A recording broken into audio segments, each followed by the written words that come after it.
ಪ್ರೀತಿಯ ವಿದ್ಯಾರ್ಥಿಗಳೇ, ನಾವು ಇಂದಿನ ತರಗತಿಯಲ್ಲಿ ಸಮರೂಪ ತ್ರಿಭುಜಗಳ ಮೇಲಿನ ಕೋನ ನಿರ್ಧಾರಕ ಗುಣಗಳ ಬಗ್ಗೆ ತಿಳ್ಕೊಂಡಿದ್ವಿ. ಏನು?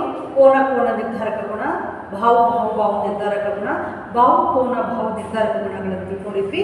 ಮತ್ತು ಕೋನ ನಿರ್ಧಾರಕ ಗುಣದ ಪ್ರಮೇಯವನ್ನು ಸಾಧಿಸಿ ಅದರ ಮೇಲಿನ ಲೆಕ್ಕಗಳನ್ನು ಕೂಡ ಬಿಡಿಸಿದ್ವಿ. ಈಗ ಇಂದು ನಾವು ಸಮರೂಪ ತ್ರಿಭುಜಗಳ ವಿಸ್ತೀರ್ಣಗಳು, ಇಂದಿನ ಒಂದು ತರಗತಿಯಲ್ಲಿ ಸಮರೂಪ ತ್ರಿಭುಜಗಳ ವಿಸ್ತೀರ್ಣಗಳು, ಇದರ ವಿಸ್ತೀರ್ಣ ಏನಾಗಿರುತ್ತೆ, ಇದರ ಮೇಲಿನ ಪ್ರಮೇಯವನ್ನು ಇಂದು ನಾವು ಸಾಧಿಸೋಣ. ಸಮರೂಪ ತ್ರಿಭುಜ ಅಂದ್ರೆ ಆಗ ಎರಡು ತ್ರಿಭುಜಗಳು ಸಮರೂಪಗಳಾಗಿದ್ರೆ ಅವುಗಳ ಅನುರೂಪ ಕೋನಗಳು ಸಮನಾಗಿರುತ್ತೆ ಮತ್ತು ಅನುರೂಪ ಬಾಹುಗಳ ಅನುಪಾತನೂ ಕೂಡ ಸಮನಾಗಿರುತ್ತೆ ಅಂತ ಈಗಾಗಲೇ ತಿಳ್ಕೊಂಡಿದ್ವಲ್ವ ಮಕ್ಕಳ.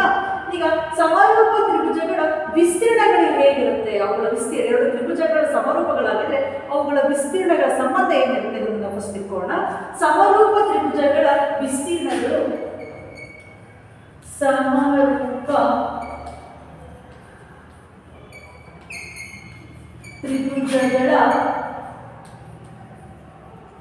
ಸಮರೂಪ ತ್ರಿಭುಜಗಳ ವಿಸ್ತೀರ್ಣಗಳು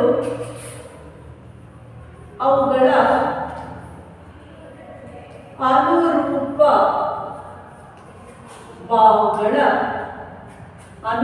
ಬಾಹುಗಳ ವರ್ಗಗಳ ಅನುಪಾತಕ್ಕೆ ಸಮನಾಗಿರುತ್ತದೆ. ಸಮರೂಪ ತ್ರಿಭುಜಗಳ ವಿಸ್ತೀರ್ಣಗಳು ಅವುಗಳ ಅನುರೂಪ ಬಾಹುಗಳ ವರ್ಗಗಳ ಅನುಪಾತಕ್ಕೆ ಸಮನಾಗಿರುತ್ತದೆ ಮಕ್ಕಳ. ಇದು ವೆರಿ ಇಂಪಾರ್ಟೆಂಟ್ ಒಂದು ಪ್ರಮೇಯ. ಇದು ಈ ಪ್ರಮೇಯವನ್ನು ಎಕ್ಸಾಮ್ ಅಲ್ಲಿ ಕೇಳ್ತಾರೆ. ಕೋನ ನಿರ್ಧಾರಕ ಗುಣ ತೇರಿಸುವ ಪ್ರಮೇಯವನ್ನು ಹೇಗೆ ನಾವು ತಿಳ್ಕೊಂಡ್ವಿ, ಸಾಧಿಸಿದ್ವಿ, ಅದೇ ರೀತಿ ಈ ಒಂದು ಸಮರೂಪ ತ್ರಿಭುಜದ ವಿಸ್ತೀರ್ಣ ಅವುಗಳ ಅನುರೂಪ ಬಾಹುಗಳ ವರ್ಗಗಳ ಅನುಪಾತಕ್ಕೆ ಹೇಗೆ ಸಮನಾಗಿರುತ್ತದೆ ಅನ್ನೋದನ್ನು ನಾವು ಇಂದು ಸಾಧಿಸೋಣ. ನೋಡಿ, ಸಮರೂಪ ತ್ರಿಭುಜ ಹೇಳಿಕೆಯಲ್ಲಿ ನೋಡಿ ಅರ್ಧ ಭಾಗ ದತ್ತಾಂಶ ಇದೆ. ಸಮರೂಪ ತ್ರಿಭುಜಗಳ ವಿಸ್ತೀರ್ಣಗಳು,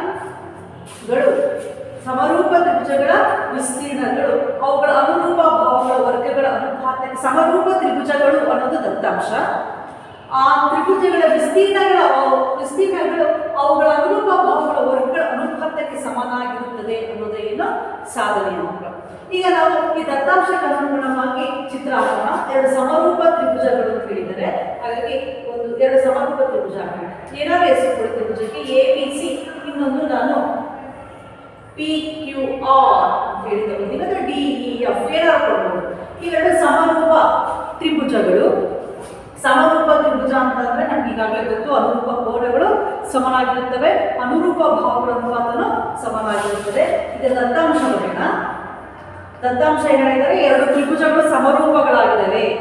ಸಮರೂಪ ತ್ರಿಭುಜಗಳು ಅಂತ ಹೇಳೋದ್ರಿಂದ ಯಾವ ತ್ರಿಭುಜ ಸಮರೂಪಗಳು ಮುಂದೆ? ತ್ರಿಭುಜ ABC ಸಮರೂಪ ತ್ರಿಭುಜ PQR, ಹೌದಲ್ವಾ? ಸಮರೂಪ ತ್ರಿಭುಜ ಆಗಿರೋದ್ರಿಂದ ತ್ರಿಭುಜ ABCಯು ತ್ರಿಭುಜ PQR ಏನೋ ಸಮರೂಪ, ಹೌದಾ? ಮತ್ತು ಸಮರೂಪ ತ್ರಿಭುಜ ಅಂತ ಹೇಳೋದ್ರಿಂದ ನಮ್ಗೆ ಆಗಲೇ ಹಿಂದೆ ನಾವು ಸಾಧಿಸಿದೀವಿ. ಕೋನ A ಅದು ಸಮರೂಪ ತ್ರಿಭುಜಗಳ ಅನುರೂಪ ಕೋನಗಳೇನಾಗಿರ್ತವೆ, ಸಮನಾಗಿರುತ್ತೆ. ಕೋನ Aಗೆ ಕೋನ P, ಕೋನ Bಗೆ ಕೋನ Q ಅನುರೂಪ ಕೋನ, ಕೋನ Cಗೆ ಅನುರೂಪ ಕೋನ, ಕೋನ R. ಅನುರೂಪ ಬಾಹುಗಳು, ಅನುರೂಪ ಕೋನಗಳು ಸಮನಾಗಿರ್ತವೆ. ಈ ಅನುರೂಪ ಬಾಹುಗಳು ಯಾವುದು? ನೋಡಿ, ABಗೆ ಅನುರೂಪವಾದ ಬಾಹು PQR ತ್ರಿಭುಜದಲ್ಲಿ ಯಾವುದು? P. ಅನುರೂಪ ಬಾಹುಗಳ ಅನುಪಾತ ಇಸ್ ಈಕ್ವಲ್ ಟು BC ಬಾಹುವಿಗೆ ಅನುರೂಪ ಯಾವುದು? QR. ಇವುಗಳ ಅನುರೂಪ ಬಾಹುಗಳ ಅನುಪಾತ. ಅದೇ ತರ AC ಬಾಹುವಿಗೆ ಅನುರೂಪ ಯಾವುದು? PR. ಈ ಅನುರೂಪ ಬಾಹುಗಳ ಅನುಪಾತ ಏನಾಗಿರುತ್ತೆ? ಸಮನಾಗಿರುತ್ತೆ ಅಂತ ಈಗಾಗಲೇ ನಾವು ತಿಳ್ಕೊಂಡಿದ್ದೀವಿ. ಎರಡು ಸಮರೂಪ ತ್ರಿಭುಜಗಳು, ಎರಡು ತ್ರಿಭುಜಗಳ ಸಮರೂಪಗಳಾಗಿದೆ ಅಂದ್ರೆ ಅವರು ಹೇಳಿಕೆಯಲ್ಲಿ ಎರಡು ತ್ರಿಭುಜಗಳು ಸಮರೂಪ ಅಂತ ಹೇಳಿದರೆ, ಸಮರೂಪ ಆಗಿದ್ದರೆ ಅವುಗಳ ಅನುರೂಪ ಬಾಹುಗಳು, ಅನುರೂಪ ಕೋನಗಳು ಸಮನಾಗಿರ್ತವೆ, ಅನುರೂಪ ಬಾಹುಗಳ ಅನುಪಾತ ಸಮನಾಗಿರುತ್ತೆ ಅಂತ ನಮಗಾಗಲೇ ತಿಳ್ಕೊಂಡಿರೋದ್ರಿಂದ ಅದನ್ನು ಹಾಕಿದ್ದೀನಿ, ಬರ್ದಿದ್ದೀನಿ. ಈಗ ನಾವು ಸಾಧನೆ ಏನು ಮಾಡಬೇಕು? ಆ ಹೇಳಿಕೆನಲ್ಲೇ ಇದೆ. ಆ ಸಮರೂಪ ತ್ರಿಭುಜಗಳ ವಿಸ್ತೀರ್ಣಗಳ ಅನುಪಾತ. ಈಗ ನಾನು ಯಾವ ಸಮರೂಪ ತ್ರಿಭುಜ ಅಂತ ಹೇಳಿದ್ದೀನಿ? ತ್ರಿಭುಜ ABC ಮತ್ತು ತ್ರಿಭುಜ PQR ಇವುಗಳ ವಿಸ್ತೀರ್ಣಗಳ ಅನುಪಾತ. ಹಾಗಾದ್ರೆ ತ್ರಿಭುಜ ABC ವಿಸ್ತೀರ್ಣ ಡಿವೈಡ್ ಬೈ ತ್ರಿಭುಜ PQR ವಿಸ್ತೀರ್ಣ, ಈ ವಿಸ್ತೀರ್ಣಗಳ ಅನುಪಾತವು ಅವುಗಳ ಅಂದ್ರೆ ಈ ತ್ರಿಭುಜಗಳ ಅನುರೂಪ ಬಾಹುಗಳು. ನೋಡಿ, ಅನುರೂಪ ಬಾಹುಗಳು ಇಲ್ಲಿ 3 ಜೊತೆ ಅನುರೂಪ ಬಾಹುಗಳಿದ್ದಾವೆ. ನೀವು 3ರಲ್ಲಿ ಯಾವ್ದು ಬೇಕಾದ್ರೂ ತಗೊಳ್ಳಿ. 3 ಜೊತೆಯಲ್ಲಿ ಅನುರೂಪ ಬಾಹುಗಳು ಯಾವ್ದಾದ್ರು ತಗೊಳ್ಳಿ. ನಾನು BC/QR ತಗೊಂಡಿದ್ದೀನಿ. BC/QR ಅನುರೂಪ ಬಾಹುಗಳ ವರ್ಗಗಳ ಅನುಪಾತ ಅಥವಾ BC²/QR² ಅಂತ ನಾವು ಬರೀಬಹುದು, ಅಥವಾ BC/QR² ಅನುರೂಪ ಬಾಹುಗಳ ವರ್ಗಗಳ ಅನುಪಾತಕ್ಕೆ ಸಮನಾಗಿರುತ್ತದೆ. ಯಾವುದು? ಸಮರೂಪ ತ್ರಿಭುಜಗಳ ವಿಸ್ತೀರ್ಣಗಳ ಅನುಪಾತವು ಆ ತ್ರಿಭುಜಗಳ ಅನುರೂಪ ಬಾಹುಗಳ ವರ್ಗಗಳ ಅನುಪಾತಕ್ಕೆ ಸಮ. ಇದು ಈ ಪ್ರಮೇಯದ ಸಾಧನೆ. ಈ ರೀತಿ ನಾವು ಸಾಧನೆ ಮಾಡಬೇಕು. ಈ 3 ಅನುಪಾತ ಸಮರೂಪ ತ್ರಿಭುಜದ ಅನುರೂಪ ಬಾಹುಗಳ ಅನುಪಾತದ ವರ್ಗಕ್ಕೆ ಈ ವಿಸ್ತೀರ್ಣವು ಸಮನಾಗಿರುತ್ತದೆ ಅಂತ ಹೇಳಿ ಈ ಪ್ರಮೇಯ ನಮಗೆ ಸಾಧನೆ ಮಾಡಬೇಕಾಗಿದೆ. ಈಗ ಇದು ನಾವು ಸಾಧನೆ ಮಾಡಬೇಕು ಅಂದರೆ ಇದಕ್ಕೊಂದು ನಾವು ರಚನೆ ಮಾಡ್ಕೋಬೇಕು. ರಚನೆ ಏನ್ ರಚನೆಪ್ಪ ಅಂದ್ರೆ, ಪಾದ BCಯಿಂದ ಪಾದ BCಗೆ ಅದರ ಅಭಿಮುಖ ಶೃಂಗದಿಂದ ಒಂದು ಲಂಬವನ್ನ ಎಳೆಯಿರಿ. ಏನಾದ್ರು ಆಗಿ ನಾನು ಇದಕ್ಕೆ D ಅಂತ ಬರೀತೀನಿ, ಇದಕ್ಕೆ E ಅಂತ ಬರೀತೀನಿ. ಲಂಬ. ಹಾಗಾದ್ರೆ ರಚನೆ ಏನು? AD ಲಂಬ BC ಮತ್ತು PE ಲಂಬ QR ಆಗುವಂತೆ ಎಳೆಯಿರಿ.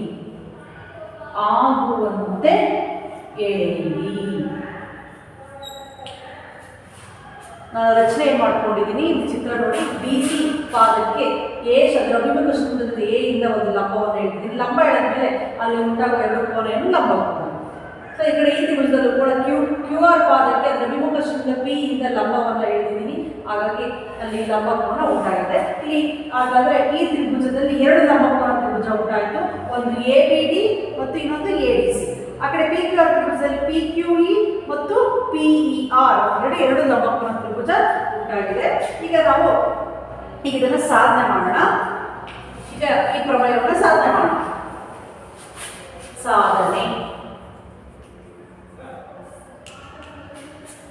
ಸಾಧನೆಯಲ್ಲಿ ನಾನೀಗ ತ್ರಿಭುಜ ABC ವಿಸ್ತೀರ್ಣ, ತ್ರಿಭುಜ PQR ವಿಸ್ತೀರ್ಣ ತಗೋತೀನಿ.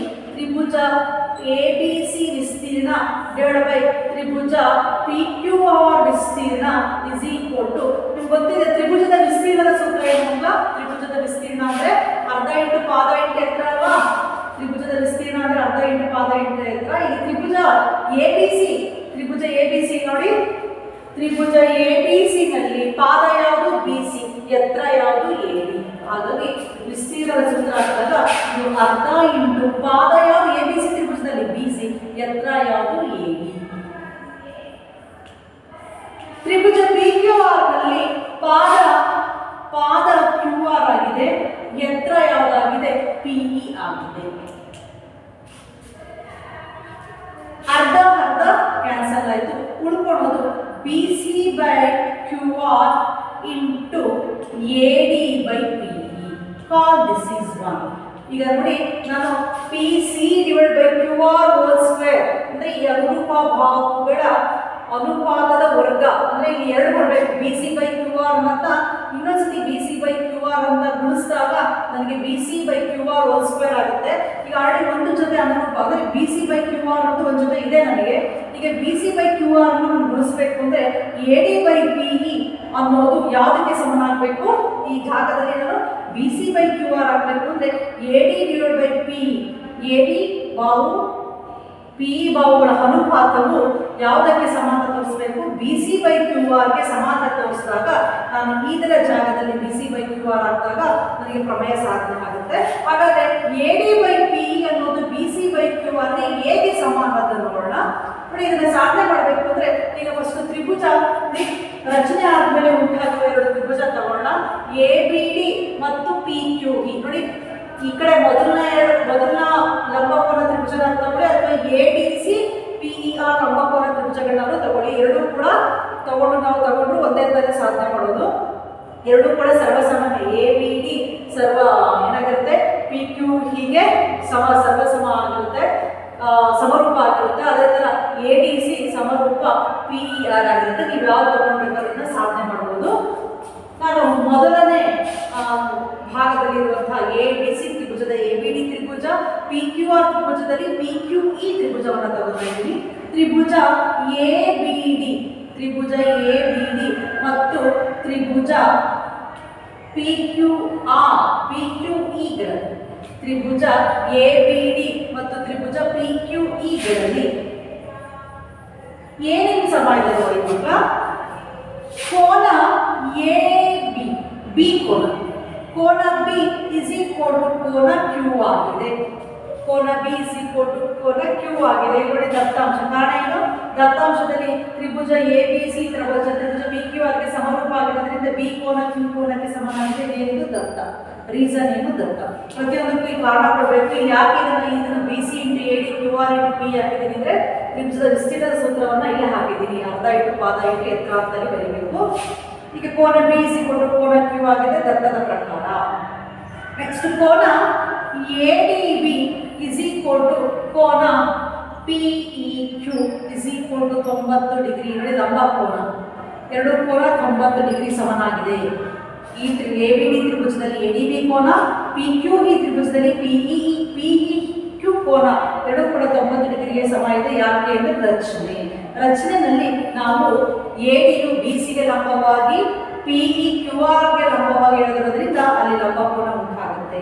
ನೋಡಿ, ಎರಡು ತ್ರಿಭುಜಗಳಲ್ಲಿ ಎರಡು ಅನುರೂಪ ಕೋನಗಳು ಸಮನಾಗಿದ್ರೆ ಮೂರನೇ ಕೋನನು ಸಮ. ಹಾಗಾದ್ರೆ ಒಂದು ತ್ರಿಭುಜದ 3 ಕೋನವು ಇನ್ನೊಂದು ತ್ರಿಭುಜದ 3 ಕೋನ ಅನುರೂಪ ಕೋನಕ್ಕೆ ಸಮನಾಗಿದೆ ಅಂದ್ರೆ ಆ ಎರಡು ತ್ರಿಭುಜಗಳು ಏನು ಸಮರೂಪ ತ್ರಿಭುಜಗಳಾಗಿರುತ್ತೆ ಅಂತ. ಕೋನ ನಿರ್ಧಾರ ಕೋನದ ಪ್ರಕಾರ ತ್ರಿಭುಜ ABD ಸಮರೂಪ ತ್ರಿಭುಜ PQE ಇವೆರಡು ಸಮರೂಪ ಆಗಿದೆ. ಯಾಕೆ? ಕಾರಣ ಏನು? ಕೋನ ನಿರ್ಧಾರಕ ಗುಣ. ಕೋನ ನಿರ್ಧಾರಕ ಗುಣದ ಪ್ರಕಾರ ಒಂದು ತ್ರಿಭುಜದ ಎರಡು ಅನುರೂಪ ಕೋನಗಳು ಇನ್ನೊಂದು ತ್ರಿಭುಜದ ಎರಡು ಅನುರೂಪ ಕೋನಗಳಿಗೆ ಸಮನಾಗಿರೋದ್ರಿಂದ ಆ ಎರಡು ತ್ರಿಭುಜಗಳು ಏನು ಸಮರೂಪ. ಎರಡು ತ್ರಿಭುಜಗಳು ಸಮರೂಪ ಅಂದಮೇಲೆ ಅವುಗಳ ಅನುರೂಪ ಭಾವಗಳು ಸಮಾನುಪಾತದಲ್ಲಿರ್ಬೇಕಲ್ವಾ. ಈಗ ಯಾವ ನೋಡೋಣ.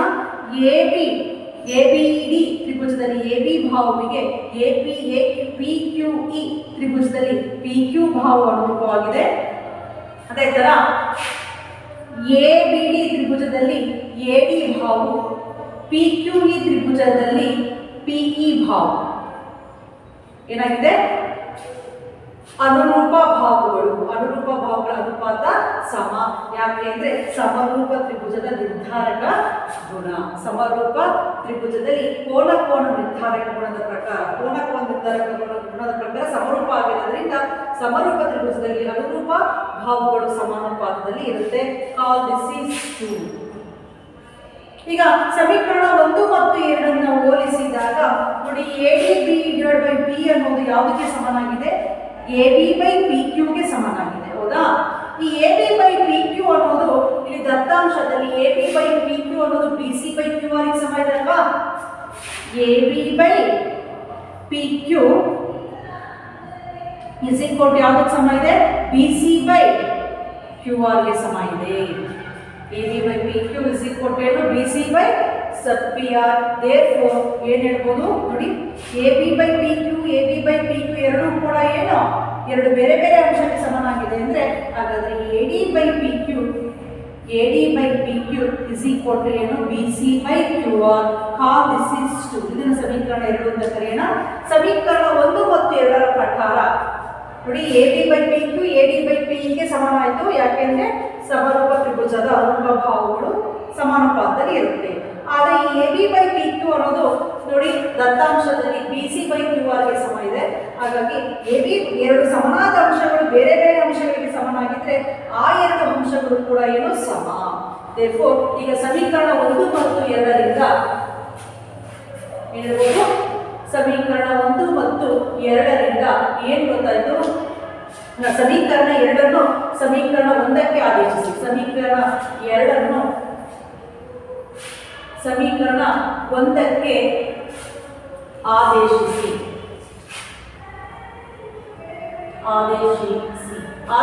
ಸಮೀಕರಣ 2ರಲ್ಲಿ ಏನಿರುತ್ತೆ? AD ಬೈ PQ ಯಾವುದಕ್ಕೆ ಸಮ ಇದೆ? BC ಬೈ QR ಗೆ ಸಮ ಇದೆ.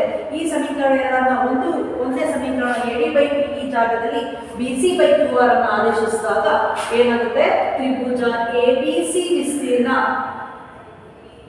ಡಿವೈಡ್ ಬೈ ತ್ರಿಭುಜ PQR ವಿಸ್ತೀರ್ಣ is equal to BC by QR ಅಂತ ಆಲ್ರೆಡಿ ಇದೆ.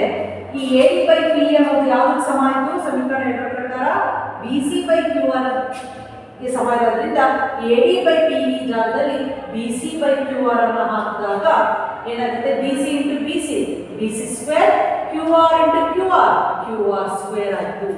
QR square, BC square by QR square ಅಂತ ಬರೀಬಹುದು. BC by QR whole square. ಘಾತಕಾರ್ಯದ ಪ್ರಕಾರ ಎರಡು ಅಂಶ ಮತ್ತು ಛೇದಕ್ಕೂ ಎರಡಕ್ಕೂ ಒಂದೇ ಘಾತ ಇದ್ರೆ ಆ ಘಾತವನ್ನು ಎರಡಕ್ಕೂ ಸೇರಿ ಹಾಕಬಹುದು. ಸೊ ಈ ರೀತಿ ನಾವು ಪ್ರಮೇಯವನ್ನು ನೋಡಿ ಸಾಧನೆಯಲ್ಲಿ ನಾವು ಈ ರೀತಿ ಸಾಧನೆ ಮಾಡಬೇಕಾಗಿತ್ತಲ್ವ, ಬಂತಲ್ವಾ? BC by QR whole square. So ಈ ರೀತಿ ಎರಡು ತ್ರಿಭುಜಗಳು ಸಮರೂಪಗಳಾಗಿದ್ರೆ ಅವುಗಳ ಅನುರೂಪ ಭಾವಗಳು ವರ್ಗಗಳ ಅನುಪಾತಕ್ಕೆ ಆ ವಿಸ್ತೀರ್ಣಗಳು ಅನುಪಾತ ಏನಾಗಿರುತ್ತೆ? ಸಮನಾಗಿರುತ್ತೆ ಅಂತೇಳಿ ಹೇಳ್ಬೋದು. ವೆರಿ ಇಂಪಾರ್ಟೆಂಟ್ ಪ್ರಮೇಯ ಮಕ್ಕಳು ಇದು.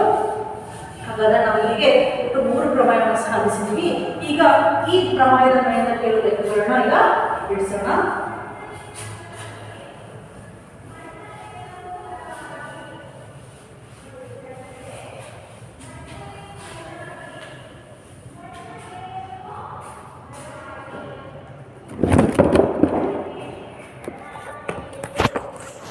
ಈ ಪ್ರಮೇಯದ ಮೇಲೆ ಕೆಲವು ಲೆಕ್ಕಗಳಿದೆ ಮಕ್ಕಳ.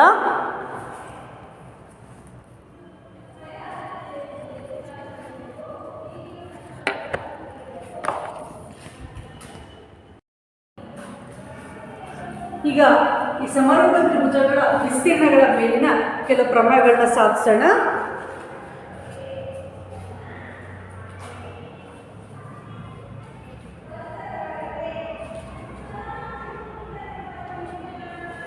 ಅಭ್ಯಾಸ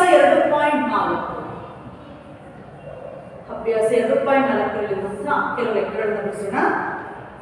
ಪ್ರಶ್ನೆ: ತ್ರಿಭುಜ ABC ಸಮರೂಪ ತ್ರಿಭುಜ DEF ಆಗಿದೆ. ಸಮರೂಪಗಳಾದ ಎರಡು ತ್ರಿಭುಜಗಳು ಮತ್ತು ಅವುಗಳ ವಿಸ್ತೀರ್ಣಗಳನ್ನು ಕೊಟ್ಟಿದ್ದಾರೆ. ವಿಸ್ತೀರ್ಣಗಳು ಕ್ರಮವಾಗಿ 64 ಸೆಂಟಿಮೀಟರ್ ಸ್ಕ್ವೇರ್ ಮತ್ತು 121 ಸೆಂಟಿಮೀಟರ್ ಸ್ಕ್ವೇರ್ ಆಗಿದ್ದು EF is equal to 15.4 centimetre ಆದರೆ BC ಯನ್ನು ಕಂಡುಹಿಡಿಯಿರಿ.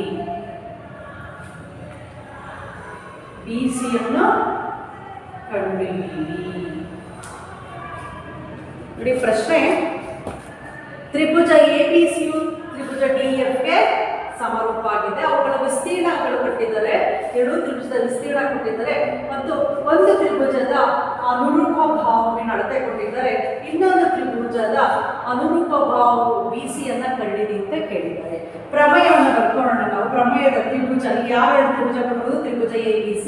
ಹಾಗಾಗಿ ಅದರ ವಿಸ್ತೀರ್ಣ ಡಿವೈಡ್ ಬೈ ತ್ರಿಭುಜ DEF. ಈ ಎರಡು ಸಮರೂಪ ತ್ರಿಭುಜ ಆಗಿರೋದ್ರಿಂದ ಅವುಗಳ ವಿಸ್ತೀರ್ಣಗಳ ಅನುಪಾತ ಇಸ್ ಈಕ್ವಲ್ ಟು, ಇಲ್ಲಿ ಅನುರೂಪ ಭಾವ ABC ನಲ್ಲಿ ಅನುರೂಪ ಭಾವ ಯಾವುದು ಕೊಟ್ಟಿದ್ದಾರೆ? EF. ABC ನಲ್ಲಿ ಕೊಟ್ಟಿಲ್ಲ, BC ಕಂಡುಹಿಡಿಯಬೇಕು, ಕೊಟ್ಟಿಲ್ಲ. ಅದನ್ನ EF ಕೊಟ್ಟಿದ್ದಾರೆ. ಇವುಗಳ ನಮಗೆ ಗೊತ್ತು, ಎರಡು ತ್ರಿಭುಜಗಳ ವಿಸ್ತೀರ್ಣಗಳ ಅನುಪಾತವು ಅವುಗಳ ಅನುರೂಪ ಭಾವಗಳ ವರ್ಗಗಳ ಅನುಪಾತಕ್ಕೆ ಸಮನಾಗಿರುತ್ತದೆ ಅಂತ ಪ್ರಮೇಯವನ್ನು ಬರ್ಕೊಂಡಿದ್ದೀನಿ ನಾನು. ಈಗ ತ್ರಿಭುಜ ಎ ಬಿ ಸಿ ವಿಸ್ತೀರ್ಣದಲ್ಲಿ ಎ ಬಿ ಸಿ ಎರಡೂ ತ್ರಿಭುಜದ ವಿಸ್ತೀರ್ಣ ಕೊಟ್ಟಿರೋದ್ರಿಂದ ಮೊದಲನೇ ತ್ರಿಭುಜ ಎ ಬಿ ಸಿ ವಿಸ್ತೀರ್ಣ ಎಷ್ಟು 64 ಸೆಂಟಿಮೀಟರ್ ಸ್ಕ್ವೇರ್ ಇದೆ. ತ್ರಿಭುಜ ಡಿ ಎಫ್ ವಿಸ್ತೀರ್ಣ ಎಷ್ಟು ಕೊಟ್ಟಿದ್ದಾರೆ 121 ಕೊಟ್ಟಿದ್ದಾರೆ. ಬಿ ಸಿ ಅನುರೂಪ ಭಾವ ಕೊಟ್ಟಿಲ್ಲ. ಇ ಎಫ್ ಅನುರೂಪ ಭಾವಿನ ಅಳತೆ ಎಷ್ಟು ಕೊಟ್ಟಿದ್ದಾರೆ 15.4 ಸೆಂಟಿಮೀಟರ್ ಕೊಟ್ಟಿದ್ದಾರೆ. ಅದರ ಜಾಗೆ ಅದನ್ನ ಹಾಕೋಣ ಬೆಲೆಯನ್ನ. ಈಗ ಕಂಡುಹಿಡಿಯೋಣ. 64/121 ಆಗಿ ಬರ್ತದೆ. 64/121. ಅದಕ್ಕಿಂತ ಮುಂಚೆ ನೋಡಿ, ಇಲ್ಲಿ ಬಲಭಾಗದಲ್ಲಿ ಇಲ್ಲಿ ವರ್ಗ ಇದೆ. ಆ ವರ್ಗವನ್ನು ನಾನು ಎಡಭಾಗಕ್ಕೆ ತಂದಾಗ ಇದೇನಾಗುತ್ತೆ ವರ್ಗಮೂಲ ಆಗುತ್ತೆ. ಹಾಗಾದ್ರೆ ರೂಟ್ 64/121 ಆಗುತ್ತೆ. Is equal to B C by 15.4. ನೋಡಿ, ವರ್ಗ ಘಾತ 2 ಈಕ್ವಲ್ಸ್ ಇಂದ ಈ ಕಡೆ ಬಂದಾಗ ಏನಾಗುತ್ತೆ ವರ್ಗಮೂಲ ಆಗುತ್ತೆ. B C by 15.4 square whole square square ಈ ಕಡೆ ಬಂದ್ರೆ ಏನಾಯ್ತು ಸ್ಕ್ವೇರ್ ರೂಟ್ ಆಯಿತು. ಈಗ 64ರ ವರ್ಗಮೂಲ ಏನು 7, 121ರ ವರ್ಗಮೂಲ ಏನು 11. Is equal to B C divide by 15.4. ಈಗ ನಾವು ಬಿ ಸಿ ಕಂಡಿಬೇಕಲ್ಲ ಮಕ್ಕಳ. ಬಿ ಸಿ ಅನ್ನ ಅಲ್ಲೇ ಒಂದೇ ಕಡೆ ಋಣಾಂಶದಲ್ಲಿದೆ. ಈ ಛೇದದಲ್ಲಿರುವಂಥ 15.4ನ್ನ ಎಡಭಾಗಕ್ಕೆ ಕಳಿಸಿದಾಗ ಅದು ಅಂಶಕ್ಕೆ ಹೋಗುತ್ತೆ. ಏನಾಗುತ್ತೆ ಭಾಗಕರಣ ಸ್ಥಾನದಲ್ಲಿರೋದು ಎಡಭಾಗಕ್ಕೆ ಬಂದು ಏನಾಗುತ್ತೆ ಗುಣಾಕಾರ ಆಗುತ್ತೆ. 15 ಇಂಟು 4 15.4 ಇಂಟು 15.4 ಆಗುತ್ತೆ. ಈಗ ಇದು ನೋಡಿ, 11ರಿಂದ ಭಾಗ ಆಗುತ್ತೆ. 11 11 11 11 11 ಹೋದ್ರೆ 4 ಉಳ್ಕೊಳ್ಳುತ್ತೆ. 4 ಆ ಕಡೆ ಹೋದ್ರೆ 44. 11 4 44. 11ರಿಂದ 15.4 ಇಲ್ಲಿ ಒಂದು ಸಂಖ್ಯೆಯಿಂದ ಪಾಯಿಂಟ್ ಇಟ್ಟರೆ ಎಷ್ಟಾಗುತ್ತೆ 1.4 ಸಿಗುತ್ತೆ. ಈಗ 8 into 1.4 is equal to B C. ಇದನ್ನು ಗುಣಿಸೋಣ. 14 112. 14 ಎಷ್ಟು 112. 14 112. ಒಂದು ಸಂಖ್ಯೆಯಿಂದ ಪಾಯಿಂಟ್ ಅನ್ನು ಇಟ್ಟರೆ ಅದರ ಉತ್ತರ ಎಷ್ಟು ಬಂತು 11.2. B C is equal to ಅಥವಾ 11.8 2 is equal to B C ಅಂದ್ರೆ ಒಂದೇ. B C is equal to 11.2.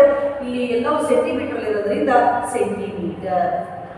ಅವರು 2 ವಿಸ್ತೀರ್ಣಗಳನ್ನು ಕೊಟ್ಟಿದ್ರು. ಒಂದು ಅನುರೂಪ ಭಾವಿನ ಅಳತೆ ಕೊಟ್ಟಿದ್ರು, ಇನ್ನೊಂದು ಅನುರೂಪ ಭಾವವನ್ನು ಕಂಡಿರಿ ಅಂತ ಹೇಳಿದ್ರು, ಉದ್ದವನ್ನು ಕಂಡಿರಿ ಅಂತ ಹೇಳಿದ್ರು.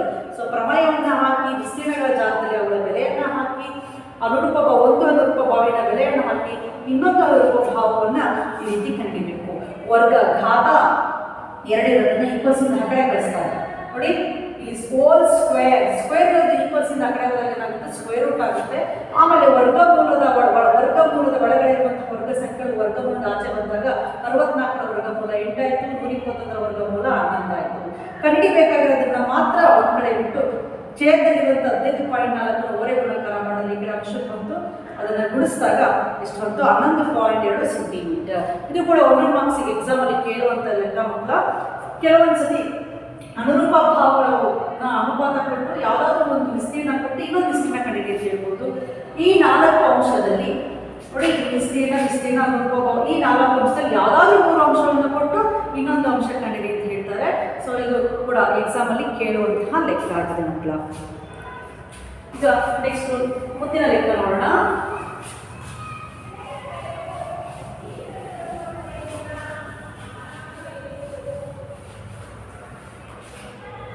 ಮುಂದಿನ ಲೆಕ್ಕ ABCD ತ್ರಾಪಿಜ್ಯದಲ್ಲಿ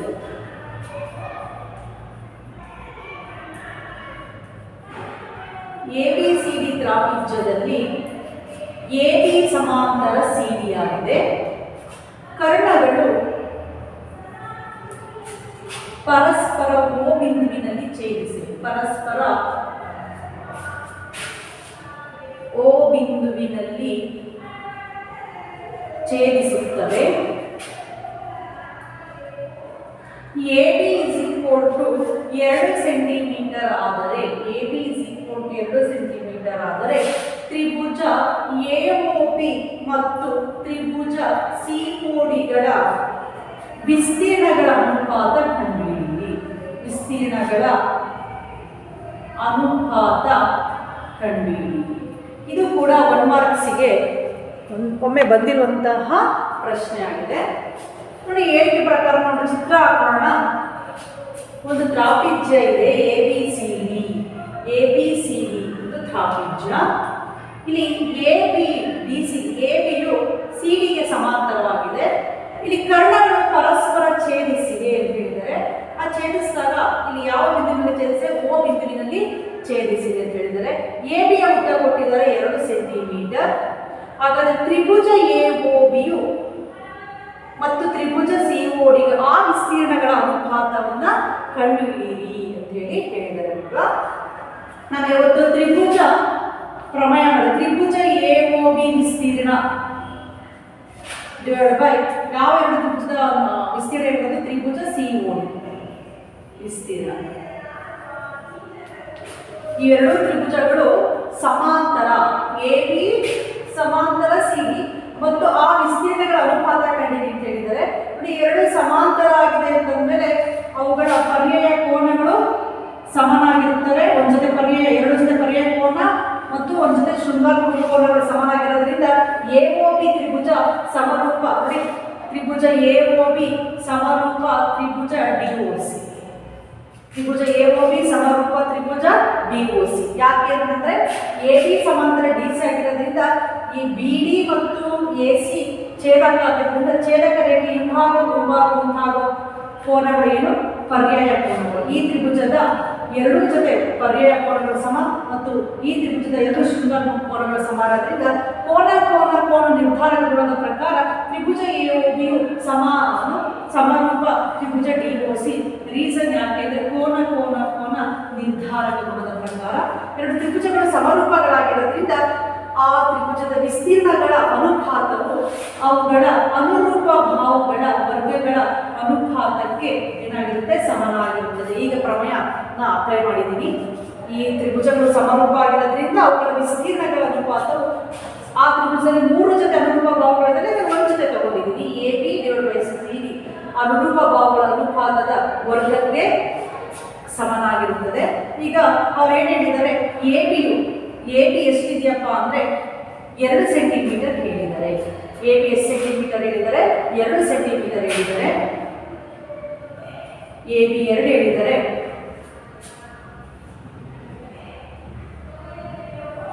ಇನ್ನೊಂದು ಏನು ಹೇಳಿದಾರಪ್ಪ ಅಂದರೆ AB = 2 ಅಲ್ಲ, AB = 2 CD. AB = 2 CD ಆಗಿದೆ. ABಯ ಉದ್ದ ಎಷ್ಟಿದೆಯಪ್ಪ ಅಂದರೆ ABಯ ಉದ್ದ ಎಷ್ಟು ಅಂತ ಹೇಳಿದರೆ CD 2ರಷ್ಟಿದೆ. ಹಾಗಾದ್ರೆ AB ಜಾಗದಲ್ಲಿ ನಾವೇನಾಗಬೇಕು? 2 CD divide by CD whole square. ನೋಡಿ, ಹಾಗಾದ್ರೆ ಇಲ್ಲಿ ಏನು 2 ಇದನ್ನ ಹೋಲ್ ಸ್ಕ್ವೇರ್ ಮಾಡಿ 2 × 4 CD ಸ್ಕ್ವೇರ್ ಡಿವೈಡ್ ಬೈ ಈ ಸ್ಕ್ವೇರ್ ಒಳಗಡೆ ತಗೊಂಡಾಗ ಇದು 4 CD ಸ್ಕ್ವೇರ್ ಆಯಿತು. ಈ ಸ್ಕ್ವೇರ್ನ ಛೇದಕ್ಕೂ ತಗೊಂಡಾಗ ಇದು ಏನಾಯಿತು? CD ಸ್ಕ್ವೇರ್ ಆಯಿತು. CD ಸ್ಕ್ವೇರ್ ಅನ್ನೋದು ಕ್ಯಾನ್ಸಲ್ ಆಯಿತು. ಹಾಗಾದ್ರೆ ಎಷ್ಟು? 4 ಡಿವೈಡ್ ಬೈ 1. ಇದರ ಅನುಪಾತ ಏನು ಅಂತ? ಈ ತ್ರಿಭುಜಗಳ ವಿಸ್ತೀರ್ಣಗಳ ಅನುಪಾತವು 4 ಡಿವೈಡ್ ಬೈ 1. ದೇರ್ಫೋರ್ ನಾವೇನು ಹೇಳ್ಬೋದು? ತ್ರಿಭುಜ AOB ವಿಸ್ತೀರ್ಣ ಡಿವೈಡ್ ಬೈ ತ್ರಿಭುಜ COD ವಿಸ್ತೀರ್ಣವು 4:1 ಆಗಿದೆ. ವಿಸ್ತೀರ್ಣಗಳ ಅನುಪಾತ ಅಂತ ಹೇಳಿ ನಾವು 2 ಚುಕ್ಕಿನಲ್ಲಿ ಬರೆದು ತೋರಿಸ್ತೀವಿ. ಈಗ ನಾವು ಡಿವೈಡ್ ಬೈ ಅಂದಾಗ ನಾವು 4 ಡಿವೈಡ್ ಬೈ 1. ಹಾಗಾಗಿ ವಿಸ್ತೀರ್ಣದಲ್ಲಿ ತೋರಿಸಿದಾಗ 4:1, ಅನುಪಾತದಲ್ಲಿ ತೋರಿಸಿದಾಗ ಇಲ್ಲಿ 4:1 ಅಂತ ಹೇಳಿ ತೋರಿಸ್ತೀವಿ. ಈ ಥರ ನಾವು ಬರೀಬೋದು, ಈ ಥರ ನಾವು ಬರೀಬೋದು. ಹಾಗಾದರೆ ಇದು ವಿಸ್ತೀರ್ಣ ಎಷ್ಟು ಮಕ್ಕಳ ಅನುಪಾತ 4:1. ಅವರು AB CD 2ರಷ್ಟಿದೆ ಅಂತ ಹೇಳಿದ್ರು. ABಯ ಜಾಗದಲ್ಲಿ ಅದರ ಬೆಲೆಯನ್ನು ಹಾಕಿದಾಗ ಸ್ಕ್ವೇರ್ ಒಳಗೆ ತಗೊಂಡಾಗ 2 ಸ್ಕ್ವೇರ್ ಅದು 4 ಆಗುತ್ತೆ. CD ಸ್ಕ್ವೇರ್ ಕೆಳಗಡೆ ಇದಕ್ಕೂ ಛೇದ ಕೂಡ ಭಾತ ಬಂದಾಗ CD ಸ್ಕ್ವೇರ್ ಆಯಿತು. CD ಸ್ಕ್ವೇರ್ ಕ್ಯಾನ್ಸಲ್ ಆಗಿ ಇಲ್ಲಿ ಅಂಶದಲ್ಲಿ 4 ಬಂತು, ಛೇದದಲ್ಲಿ 1 ಬಂತು. ಸೊ ಇದು ಕೂಡ 1 ಮಾರ್ಕ್ಸ್ಗೆ ಕೇಳುವಂತಹ ಲೆಕ್ಕ.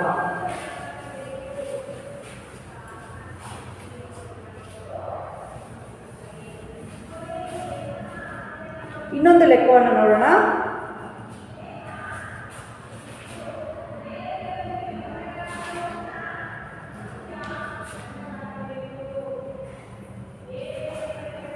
ಇವೆಲ್ಲ 1 ಮಾರ್ಕ್ಸಿಗೆ ಕೇಳುವಂಥ ಲೆಕ್ಕಗಳು. ಈ ರೀತಿ ಕೇಳ್ತಾರೆ ಎಕ್ಸಾಮಲ್ಲಿ.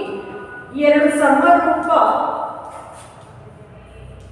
ತ್ರಿಭುಜಗಳ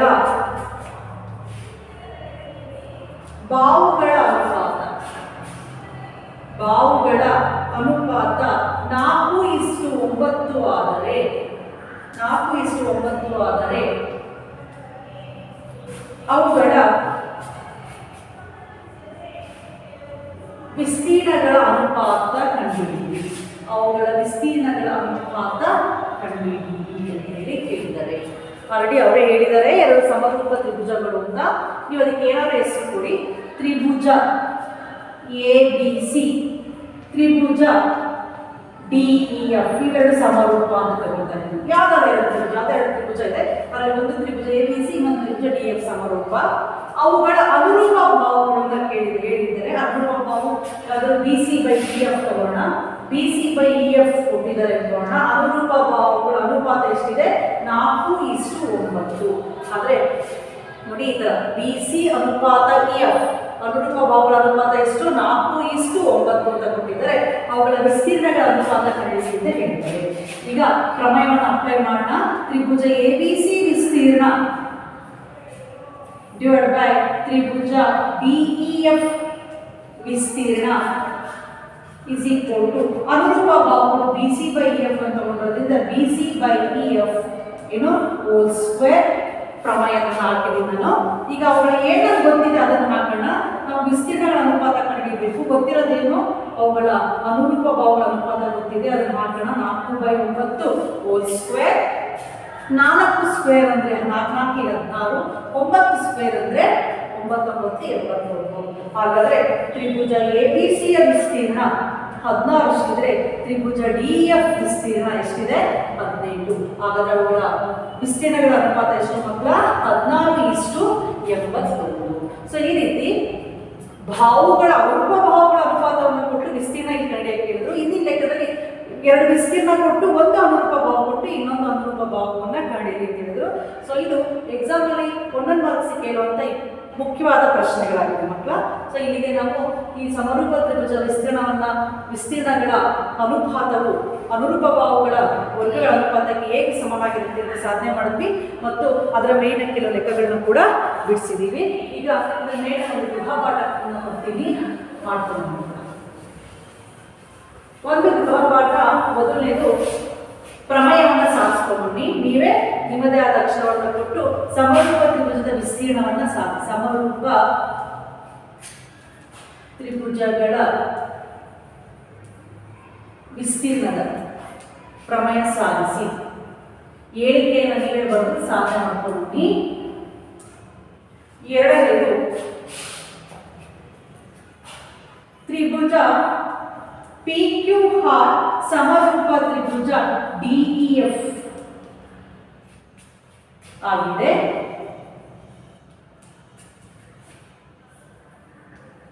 ಅನುರೂಪ